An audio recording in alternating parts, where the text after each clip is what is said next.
Hello dear student, welcome to Adarsh online classes. Students, अपना 11th class का जो topic चल रहा था मॉर्फोलॉजी इन फ्लावरिंग प्लांट, और मॉर्फोलॉजी इन फ्लावरिंग प्लांट में हम फ्लावर्स के बारे में डिस्कस कर रहे थे। और फ्लावर्स की स्ट्रक्चर में हमने देखा था कि इसमें दो भाग होते हैं। एक तो इसमें कहा जाता है आवश्यक चक्र जिसको बोलते हैं, और दूसरा होता है सहायक चक्र। आवश्यक चक्र के अंदर दो भाग आते हैं जिसमें बाह्य दल और दल, कैलिक्स और कोरोला, दो पार्ट होते हैं, कैलिक्स एंड कोरोला, बाह्य दल और दल। बाह्य दल जो होते हैं, इसके बारे में, कैलिक्स के बारे में हमने चर्चा की कि ये सबसे बाहर की ओर हरी पत्तेदार संरचना होती है जो पुष्पासन पर लगी रहती है, और ये कलिका अवस्था के अंदर जब पुष्प होता है तो उसको कवर करने का काम करती है, उसको सुरक्षा प्रदान करने का काम ये करती है। तो ये होता है बाह्य दल। और फिर आता है दल। दल जो होता है ये कहाँ पर पाया जाता है? ये इसको पंखुड़ियाँ भी बोलते हैं। इनको बोलते हैं हिंदी में अंखुड़ी, और ये इनको बोला जाता है पंखुड़ी या पेटल्स। बाह्य दलों को बोलते हैं सेपल, इनको बोलते हैं पेटल या कैलिक्स या कोरोला, ये कहा जाता है इनको। तो ये दल जो होते हैं ये रंगीन होते हैं, रंगीन पत्तीनुमा संरचना होती है, और ये क्या करती है? परागण के लिए कीटों को आकर्षित करने का काम करती है। परागण की क्रिया का मतलब समझिए ना आप, परागण। पोलिनेशन, पोलिनेशन का मतलब होता है कि एक पुष्प से क्या निकलेंगे? इसके एंथर भाग जो होता है, एंथर या परागकोश, उससे परागकण निकलेंगे। ठीक है, तो एक पुष्प के परागकण निकल करके दूसरे पुष्प के वर्तिकाग्र पर जाते हैं, या उसी पुष्प के वर्तिकाग्र पर भी गिर सकते हैं। ठीक है, और वहाँ पर गिर के क्या करेंगे? अंकुरण करते हैं, और अंकुरण करके और नीचे एक पोलन ट्यूब का निर्माण करते हैं, पराग नलिका का निर्माण करते हैं। और ये पराग नलिका नीचे की ओर जा कर के वृद्धि करके और बीजांड में प्रवेश करती है बीजांड द्वारीय छोर से। ठीक है, और वहाँ पर अपने युग्मकों को, गैमीट्स को छोड़ती है, और ये गैमीट्स फिर क्या करेंगे? संयोजन करेंगे और निषेचन की क्रिया पूर्ण होती है, फर्टिलाइजेशन जो है वो कंप्लीट हो जाता है। तो ये हो गया इसमें बाह्य दल और दल। दल का बता दिया, पोलिनेशन में सहायक होता है। पोलिनेशन के अंदर जो अलग अलग विधियां हैं पोलिनेशन की, उसमें जो कीट परागण की जो क्रिया होती है ये पूरी की पूरी इस पे डिपेंड करती हैं, कोरोला पे। ठीक है, अब इसके बाद में हम देखते हैं कि इसके इसके दूसरे भाग की बात करें तो दूसरा भाग आता है इसमें सहायक चक्र, नहीं सॉरी आवश्यक चक्र। सहायक चक्र तो पढ़ लिया हमने, आवश्यक चक्र। और ये जो आवश्यक चक्र होता है इसमें दो भाग होते हैं। एक तो होता है एंड्रोसियम या पुमंग, और दूसरा जायांग या गाइनोशियम। पुमंग, पुंकेसर के बारे में हम चर्चा कर चुके हैं, यहाँ पर पुंकेसर कंप्लीट कर चुके हैं। इसके 3 पार्ट हमने देखे, कौन कौन से? एंथर, फिलामेंट और कनेक्टिव। ठीक है, परागकोश, योजी और पूतंतु 3 भाग होते हैं। और इसके अलग अलग प्रकार भी हमने देख लिए, एक संगी, द्विसंगी और बहुसंगी प्रकार के ये होते हैं। और दल से जो जुड़े होते हैं उनको दल लग्न, और जो परिदल से जुड़े होते हैं उनको परिदल लग्न कहा जाता है।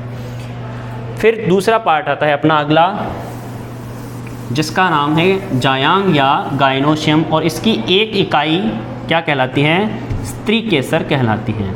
इसको क्या कहते हैं? स्त्री केसर कहलाती है।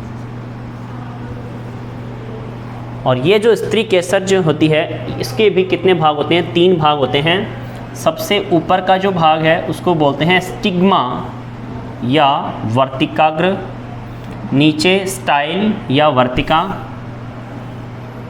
Stigma, style and ovary, 3 part में ये डिवाइड रहती है। ठीक है, जिसका सबसे ऊपरी भाग कौन सा होगा? स्टिग्मा या वर्तिकाग्र जिसको कहा जाता है। दूसरा भाग वर्तिका या स्टाइल, और तीसरा भाग इसका आता है ओवेरी या अंडाशय। और ये जो ओवेरी भाग जो है इसमें क्या लगे रहते हैं, बीजांड लगे रहते हैं। इसमें बीजांड ओव्यूल्स पाए जाते हैं और इस बीजांड के अंदर फीमेल गैमेटोफाइट या जिसको परागकोश कहा जाता है, एम्ब्रियोसैक पाया जाता है जो फीमेल गैमेटोफाइट की तरह काम करता है। और इसमें फीमेल गैमेटोफाइट में egg cells, antipodal cells and एक होती है इसमें सेंट्रल सेल, ठीक है। 3 कोशिकाएं इसमें पाई जाती हैं। तो इनमें से जो एग सेल होती है वो क्या काम करती है, फर्टिलाइजेशन का काम करती है और फर्टिलाइजेशन करके और नए बीज का निर्माण करेगी, उसका एम्ब्रियो बनेगा और एम्ब्रियो से सीड्स बनेंगे। तो ये काम होता है इसका एग सेल्स का। और दूसरी जो इसमें जो मेल गैमेट 2 बनते हैं परागकण में, तो 2 मेल गैमेट होते हैं, उसमें एक तो एग सेल को फर्टिलाइज करेगा और दूसरा जो होता है वो करेगा कौन सी कोशिका को, जो सेंट्रल सेल होती है उसको फर्टिलाइज करेगा, जिसे त्रिक्सेलियन कहा जाता है, ठीक है। और त्रिक्सेलियन के द्वारा किसका निर्माण होता है, भ्रूणपोष का, एंडोस्पर्म, भ्रूणपोष। देखिए नाम अलग अलग है, एक तो नाम होता है भ्रूणकोश, भ्रूणकोश अनिषेचित कोशिकीय संरचना होती है किसी भी बीजांड की मादा जन्मांग की, ठीक है। और भ्रूणपोष निषेचन होने के बाद में, फर्टिलाइजेशन के बाद में जो त्रिक्सेलियन होता है जिसमें नर युग्मक द्वारा मादा का जो केंद्रीय कोशिका है इसके भ्रूणकोश के एम्ब्रियोसैक की, उस केंद्रीय कोशिका को क्या करता है, ये निषेचित करता है और निषेचित करके और भ्रूणपोष का निर्माण करेगा। अब ये भ्रूणपोष क्या करेगा, ये एम्ब्रियो जब बनता है, अंड कोशिका से निषेचन जब होता है मेल गैमेट का, तो उससे क्या बनेगा, एम्ब्रियो बनेगा।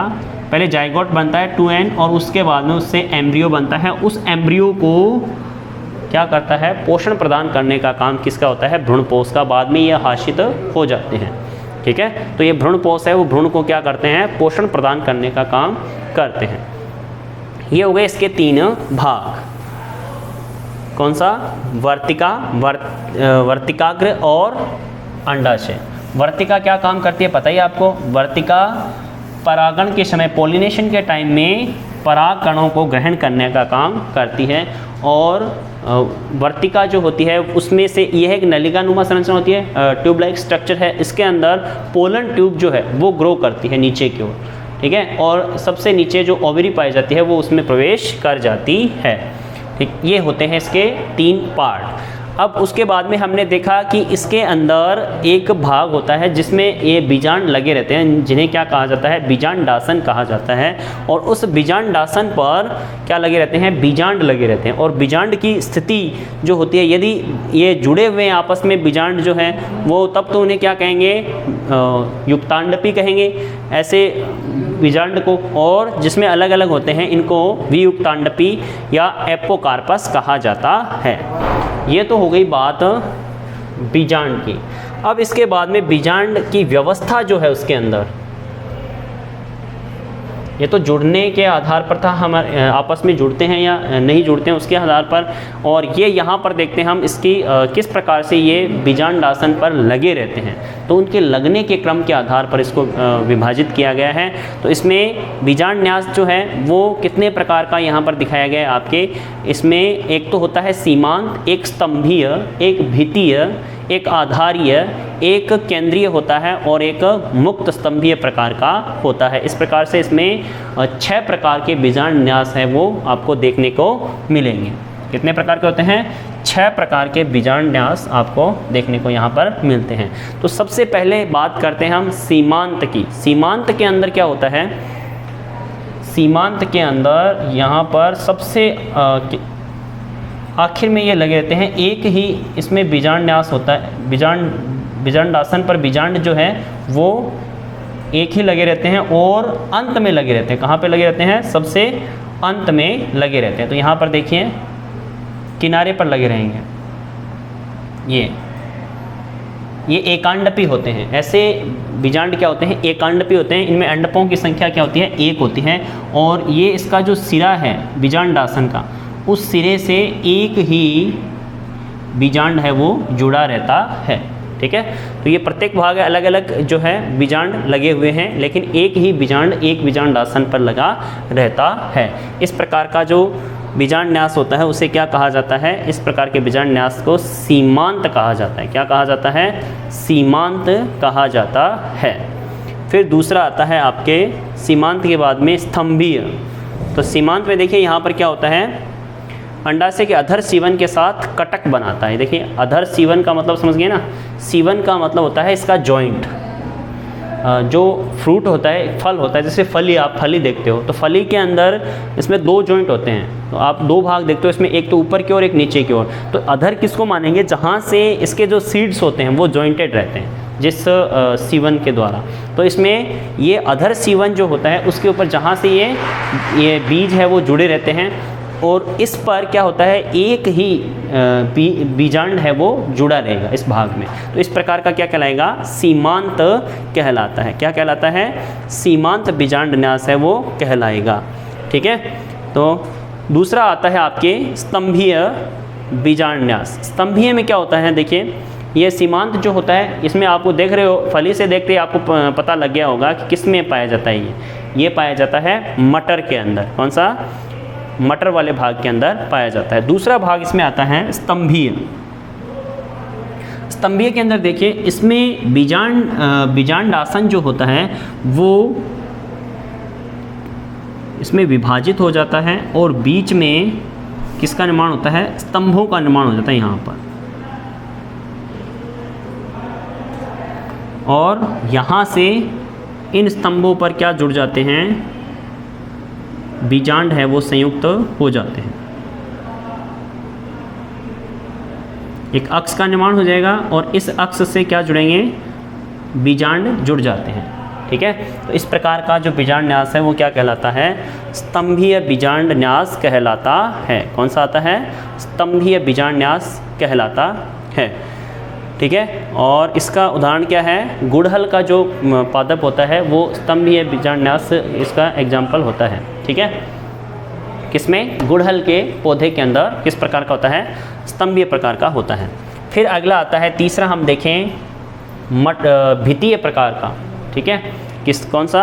भित्तीय प्रकार का बीजांड न्यास की यदि हम बात करें तो इसमें क्रूसिफेरी पादपों के अंदर भित्तीय प्रकार के होते हैं। और भित्तीय में क्या होता है कि इसके बीजांडासन जो होता है, बीजांडासन की भित्ति पर बीजांड लगे रहते हैं। जैसे ये बीजांडासन है और इसकी जो आउटर मेम्ब्रेन है उसके ऊपर क्या होगा? इसकी भित्ति के ऊपर ये क्या लगे रहते हैं? बीजांड लगे रहते हैं। उसमें तो क्या होता है, स्तंभ बीच में क्या करता है, एक स्तंभ बन जाता है और उस स्तंभ से एक अक्ष का निर्माण हो जाता है और उस अक्ष के चारों ओर बीजांड लगे रहेंगे। इसमें क्या होगा कि जो बीजांडासन है उसकी भित्ति के ऊपर क्या लगे रहेंगे? बीजांड लगे रहेंगे। ठीक है। तो ये इसमें फ़र्क होता है इसकी स्थिति के आधार पर। जो क्रूसिफेरी के पादपों के अंदर ये पाया जाता है, क्रूसिफेरी या ब्रेसिकेसी जिसको कहा जाता है, जैसे सरसों, मूली आदि जो पादप होते हैं उनके अंदर इस प्रकार का बीजांड न्यास पाया जाता है। ठीक है। ये हो जाता है भित्तीय। और उसके बाद में आता है अगला मुक्त स्तंभीय। तो मुक्त स्तंभीय में देखिए, मुक्त स्तंभीय किसे कहेंगे?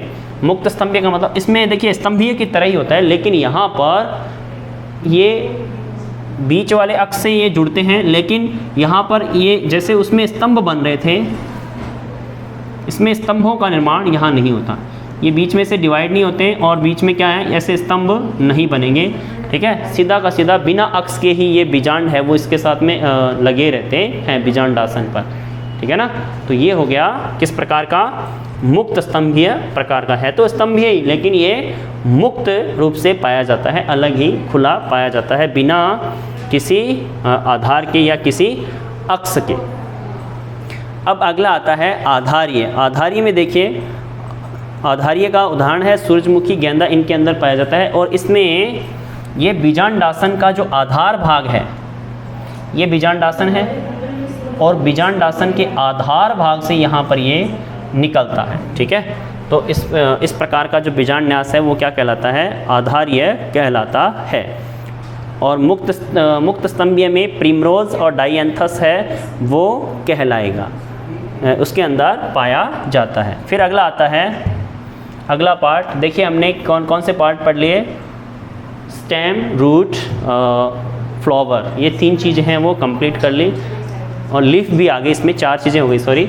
अब आता है फ्रूट। फ्रूट के बारे में हम चर्चा करेंगे। तो फ्रूट आप जानते हो, इसके अंदर क्या होता है कि बीज जो होते हैं वो बीज सुरक्षित रहते हैं यहाँ पर, और अंडाशय के द्वारा इसका निर्माण होता है। अंडाशय की भित्ति होती है ना, वो इसका निर्माण करती है, ठीक है। तो यहाँ पर क्या होगा, जैसे ये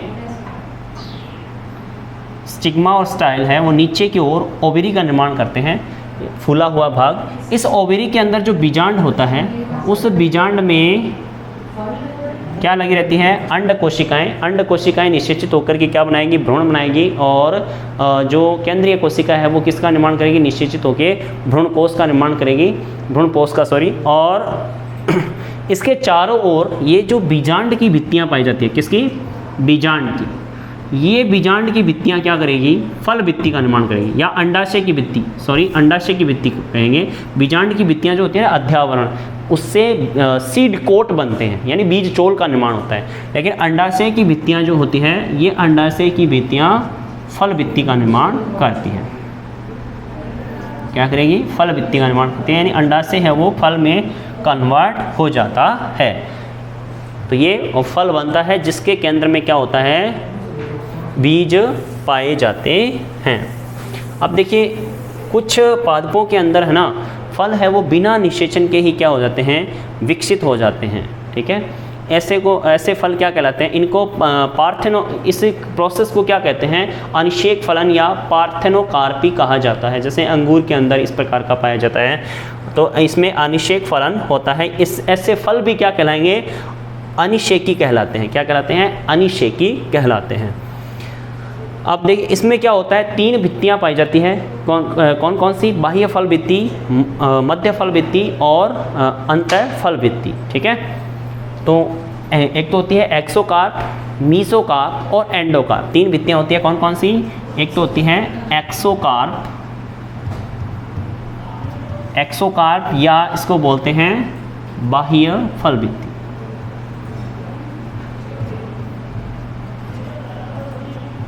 यह सबसे बाहर की ओर एक पतली संरचना झिल्ली के रूप में पाई जाती है। और इसके बाद में मीसोकार्प जो होती है, मध्य फल भित्ति, ये अधिकतर पादपों के अंदर क्या होती है, इसके बीजों में मोटी व मांसल पाई जाती है इसमें, या इसको बोलते हैं मध्य फल भित्ति।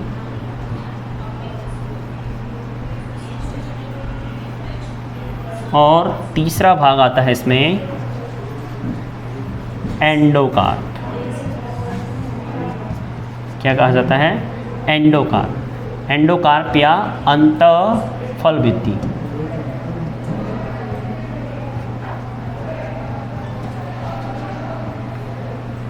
ठीक है, तो ये 3 प्रकार की इसमें क्या होती है, फल भित्तियाँ पाई जाती हैं, एक्सोकार्प, मीसोकार्प और एंडोकार्प। बाह्य फल भित्ति, मध्य फल भित्ति और अंतः फल भित्ति, ठीक है। और ये पूरे के पूरे फल का निर्माण करती है, जो किससे बनी होती है, ओवरी की जो लेयर्स होती हैं, इन ओवरी की लेयर्स से इनका निर्माण होता है, जो किसके फलस्वरूप होगा, जब फर्टिलाइजेशन होगा, तो फर्टिलाइजेशन के बाद में ये प्रोसेस होती है, ठीक है। जैसे ही सीड बनता है, और सीड बनने के बाद में क्या होगा, सीड किससे बनेगा, एम्ब्रियो से बनेगा। और ये एम्ब्रियो किससे बनता है, आपको पता ही है, एम्ब्रियो किससे बनता है, एम्ब्रियो बनता है एक मेल गैमिट जो होता है, नर युग्मक।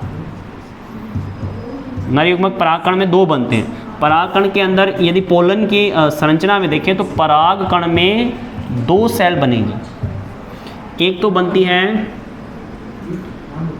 कायिक कोशिका, और एक बनती है यहाँ पर जनन कोशिका। 2 कोशिका बनती है, वेजिटेटिव सेल, और एक बनती है रिप्रोडक्टिव सेल, ठीक है। तो वेजिटेटिव सेल और रिप्रोडक्टिव सेल 2 बनती हैं। यहाँ पर इसमें किसी प्रकार का डिवीजन नहीं होता, ये सबसे बड़ी सेल होती है, कौन सी, वेजिटेटिव सेल, जो कायिक कोशिका होती है वो। जो रिप्रोडक्टिव सेल जो होती है, इसमें डिवीजन होगा, और उस डिवीजन से, और ये डिवीज़न कौन सा होता है बताओ, ये डिवीज़न होता है माइटोसिस होता है। कौन सा होता है, माइटोसिस। माइटोसिस डिवीजन होता है माइटोटिक डिवीजन के द्वारा, या समसूत्री विभाजन जिसको कहा जाता है। समसूत्री विभाजन का मतलब क्या होता है कि इसमें एक सेल्स जो होती है ना, जिसको पेरेंट सेल कहा जाता है, यानी जनक कोशिका या मात्र कोशिका कहा जाएगा, ये पेरेंट सेल डिवाइड होगी 2 डॉटर सेल में, 2 पुत्री कोशिकाओं में, ठीक है। तो समसूत्री विभाजन जो होता है उसमें क्या होगा, यदि कोई सेल 2n है तो उससे डॉटर सेल बनेगी, वो भी क्या बनेगी, 2n बनेगी, ठीक है। और यदि कोई सेल है वो, जैसे इसमें देखिए, इसके अंदर हम पहले से ही इसको डिवाइड कर चुके हैं, क्योंकि पोलन जो होता है, परागकण जो होता है, इसका केंद्र क्या होता है, अयुग्मित होता है या अगुणित होता है। तो अगुणित के अंदर क्या होगा, n होता है इसका क्रोमोसोम, तो इसका जब डिवीजन करते हैं तो n 2 सेल्स बनती हैं, ठीक है। और ये मतलब 2 क्या बन गए, 2 केंद्रकों का निर्माण हो गया, क्या बन गए, 2 नर युग्मक बन जाते हैं। अब ये दोनों नर युग्मक है ना, ये निषेचन के लिए आगे जाएंगे। तो इसमें से एक नर युग्मक है परागकण का, वो कहाँ चला जाता है, अंड उपकरण की जो अंड कोशिका है, उस अंड कोशिका या एग सेल जिसको कहते हैं। इसमें 3 जो एग एपरेटस जो होता है ना, एग एपरेटस के अंदर 3 सेल्स होती है, 2 तो होती है हेल्पर सेल और एक होती है एग सेल। तो हेल्पर सेल है वो तो क्या करती है, सिर्फ और इसको न्यूट्रिशन प्रोवाइड करवाती है सिर्फ, ठीक है। और एक दूसरा काम होता है इनका कि जब वो पोलन ट्यूब आती है, उस पोलन ट्यूब को आने के लिए रास्ता प्रदान करती है। और ये जो होती है एग सेल, ये एग सेल क्या करेगी, ये इसको निषेचन करने का काम करती है। ये मेल गैमेट के साथ में क्या करती है, फ्यूजन करती है, और फ्यूजन से निषेचन के कारण क्या होगा, किसका निर्माण होता है, भ्रूण का या एम्ब्रियो का निर्माण होता है। ये एम्ब्रियो फिर क्या करेगा, किसमें, बीज में कन्वर्ट हो जाता है, ठीक है। तो इस एम्ब्रियो से बीज बनेगा, ठीक है। और बाद में इसके ऊपर जो अध्यावरण की जो कोशिकाएं पाई जाती हैं, ये अध्यावरण की कोशिकाएं सीड कोट का मतलब जान गए ना, एक तो होता है टेस्टा, बाहर वाला भाग होता है टेस्टा, और दूसरा भाग होता है टैगमेन। टेस्टा कहते हैं बाह्य बीज चोल, ये इसमें जब बीज की संरचना हम पढ़ेंगे तो उसमें पढ़ लेंगे। टैगमेन जो होता है वो होता है अंतःबीज चोल। तो ये 2 प्रकार के इसमें बीज चोल का निर्माण यहाँ पर होता है, ठीक है। तो ये बीज जो है वो निषेचन के परिणाम स्वरूप बनेंगे, कुछ में बिना निषेचन के बनते हैं, उनको अनिषेकी फल कहा जाता है। और इसके ऊपर 3 लेयर हमने पढ़ ली, कौन कौन सी, एक्सोकार्प, मीजोकार्प और एंडोकार्प, ठीक है। अब हम पढ़ेंगे इसके फल के प्रकार, टाइप्स ऑफ फ्रूट, जिसके बारे में हम अगले वीडियो के अंदर डिस्कस करेंगे। आज के लिए इतना ही, धन्यवाद।